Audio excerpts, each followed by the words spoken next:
कीर्ति ने घड़ी देखी। रात के 9 बज चुके थे। वह 12 घंटे की थका देने वाली शिफ्ट और एक बेहद मुश्किल प्रेजेंटेशन ख़त्म करके ऑफिस से लौटी थी। जैसे ही उसने घर का दरवाज़ा खोला, हॉल में सोफे पर उसके ससुर जी और पति आराम से बैठकर मैच देख रहे थे। टेबल पर चाय के खाली कप और बिस्कुट के पैकेट बिखरे पड़े थे। किचन से सास की आवाज़ आई, आ गई कीर्ति, चलो अच्छा हुआ, जरा हाथ मुंह धोकर किचन में आओ। आज डिनर में पनीर टिक्का मसाला और नान बनाने का मन है। अमित के कुछ दोस्त भी आने वाले हैं। कीर्ति के पैर वहीं थम गए। उसने अमित की तरफ देखा, जो मैच में इतना मशगूल था कि उसने सिर उठाकर पानी तक के लिए नहीं पूछा। अमित, क्या तुमने मम्मी जी को बताया नहीं था कि आज मेरा ऑडिट था और मैं बहुत थक जाऊंगी? कीर्ति ने धीमी लेकिन थकी हुई आवाज़ में पूछा। अमित ने लापरवाही से कहा, हाँ, याद नहीं रहा यार। अरे वैसे भी मम्मी तो रोज़ ही बनाती हैं।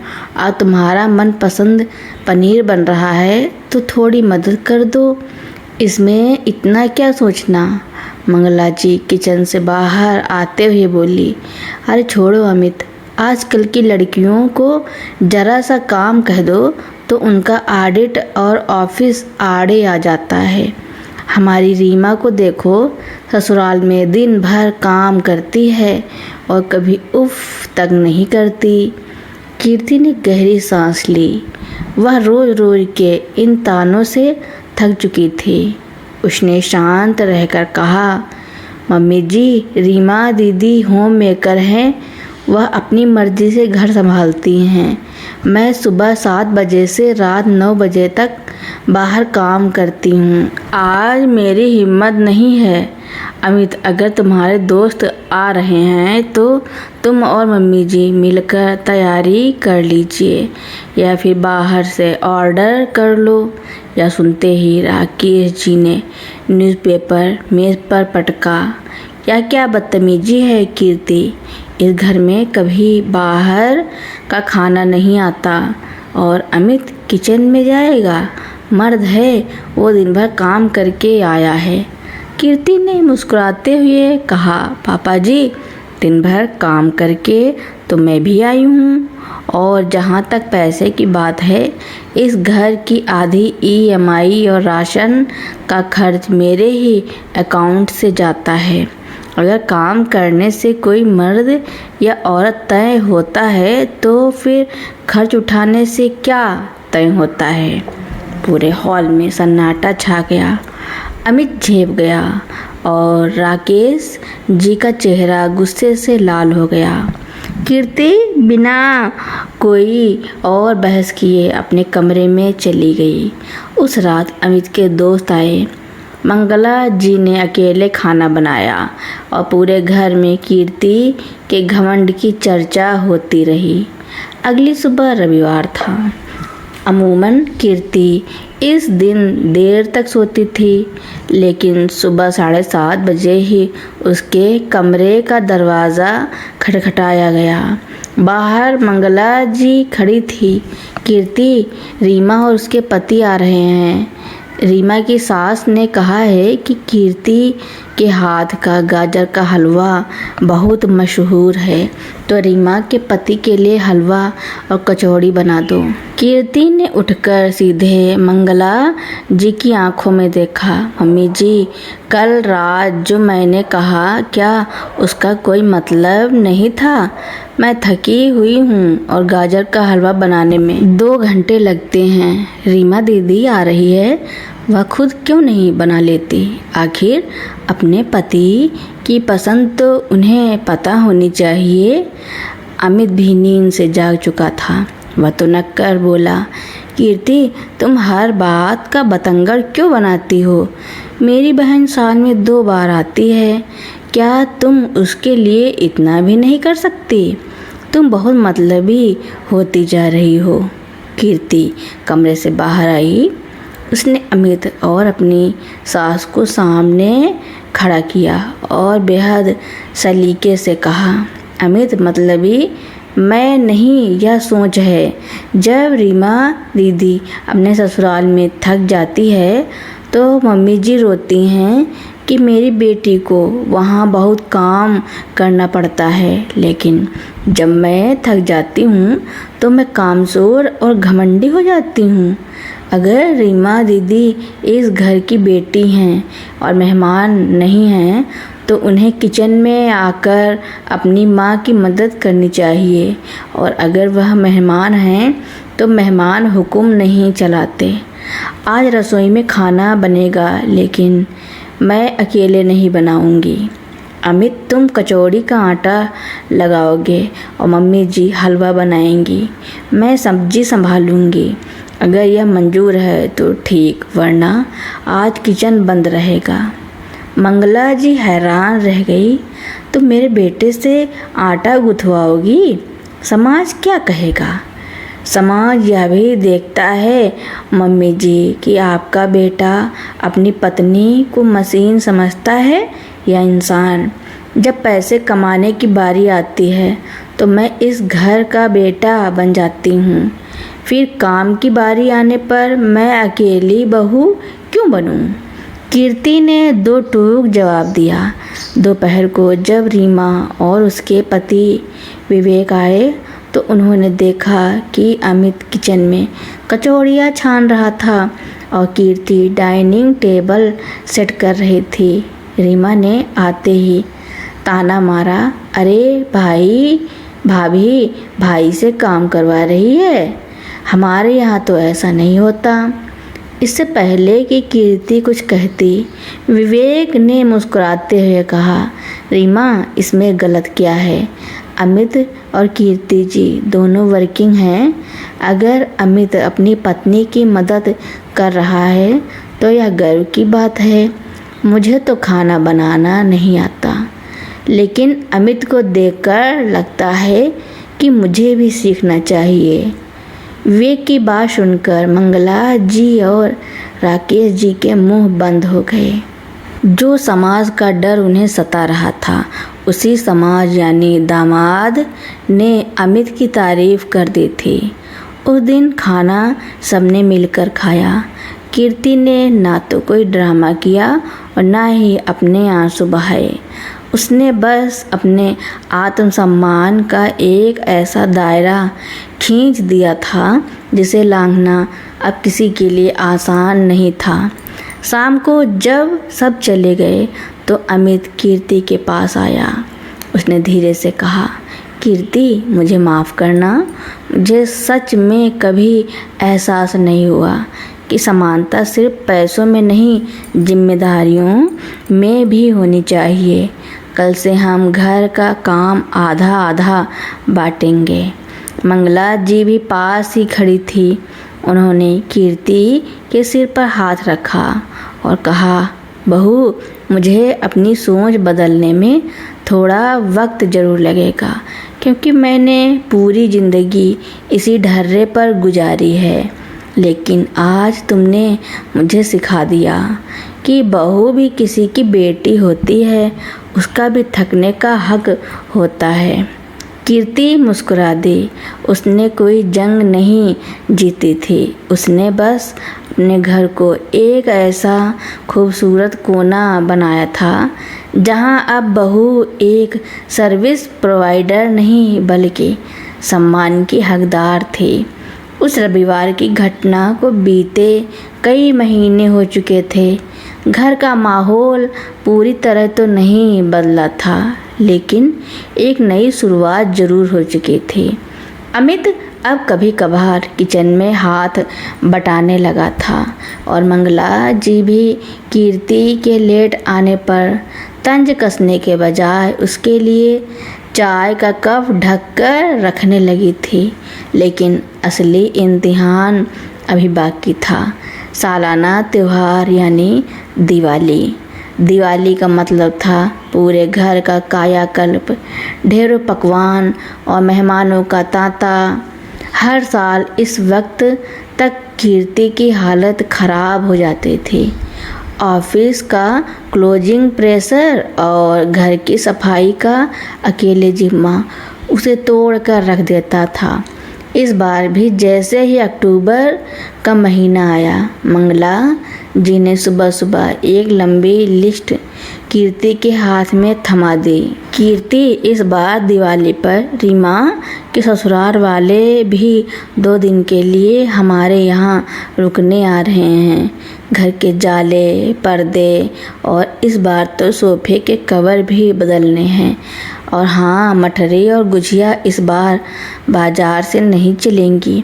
समधी जी को घर के बने पकवान ही पसंद हैं। कीर्ति ने उस लंबी लिस्ट को देखा, फिर अमित की तरफ। अमित तुरंत समझ गया कि इस बार कीर्ति चुपचाप बोझ नहीं उठाएगी। अमित ने आगे बढ़कर लिस्ट मांगी और कहा, मम्मी, काम बहुत ज़्यादा है और कीर्ति का इस हफ्ते एक बड़ा प्रेजेंटेशन लॉन्च होने वाला है। इस बार हम काम को 3 हिस्सों में बांटेंगे। राकेश जी, जो सोफे पर बैठकर चाय पी रहे थे, चौंक गए। 3 हिस्से में? अमित, तू क्या कह रहा है? त्योहारों के काम औरतों के होते हैं, तू इसमें कहाँ से आ गया?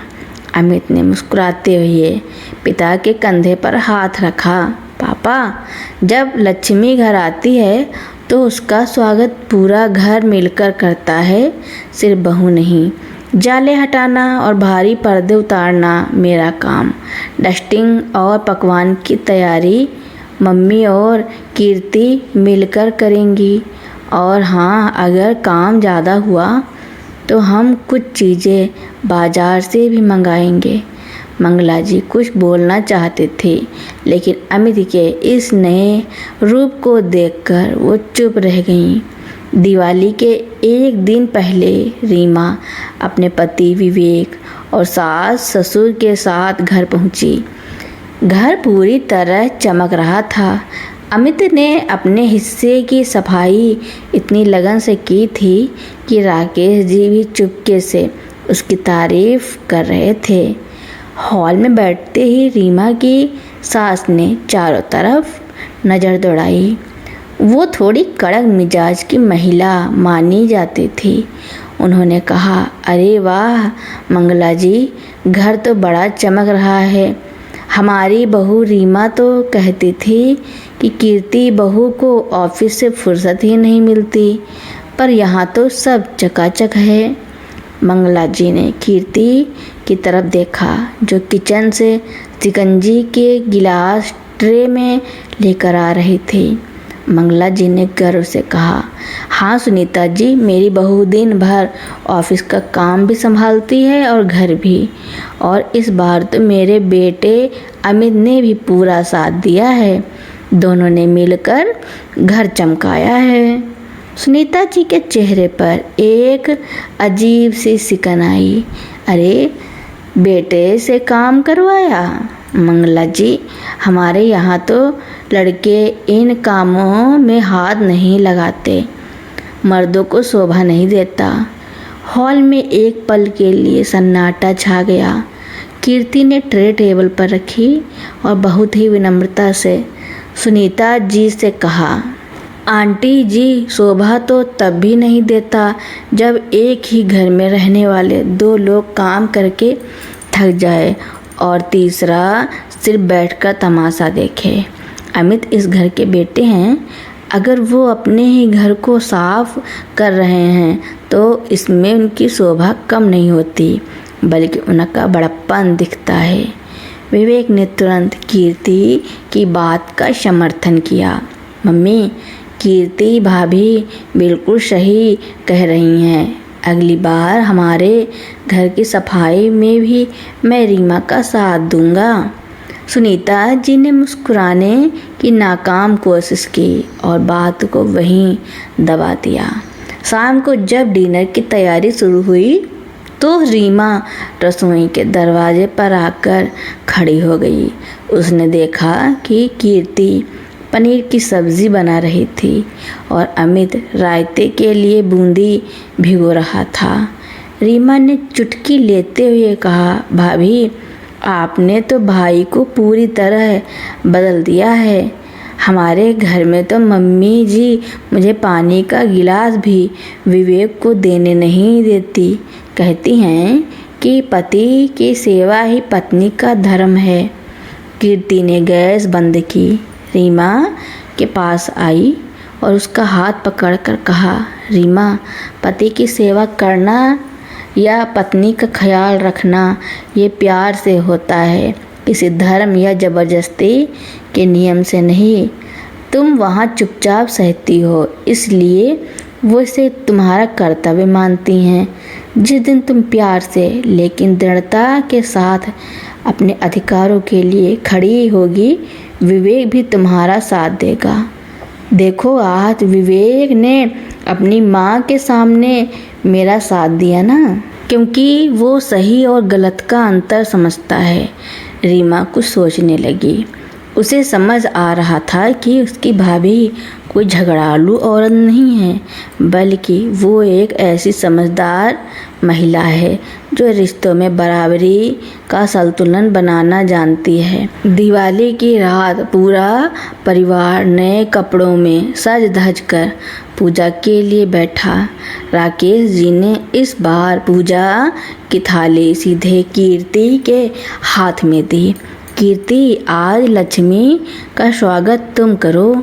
तुमने इस घर को सिर्फ पैसों से नहीं बल्कि एक नई और सही सोच में समृद्ध किया है। राकेश जी की आवाज़ में इस बार कोई तलखी नहीं बल्कि एक पिता का गहरा स्नेह था। कीर्ति की आंखों में आंसू आ गए। उसने अमित की तरफ देखा, जिसने मुस्कुराकर उसका हौसला बढ़ाया। पूजा खत्म होने के बाद सबने मिलकर पटाखे जलाए और मिठाइयाँ खाई। जब मेहमान अपने अपने कमरों में सोने चले गए तो कीर्ति डाइनिंग टेबल की सफाई करने लगी। तभी अमित वहाँ आया और उसके हाथ से कपड़ा ले लिया। अब तुम जाकर आराम करो, आज का आखिरी टास्क मेरा है, अमित ने मुस्कुराते हुए कहा। तभी किचन के दरवाजे पर मंगला जी आकर खड़ी हुई। उनके हाथ में गरम दूध के 2 गिलास थे। उन्होंने एक गिलास कीर्ति को दिया और दूसरा अमित को। कीर्ति, आज मैं बहुत खुश हूँ।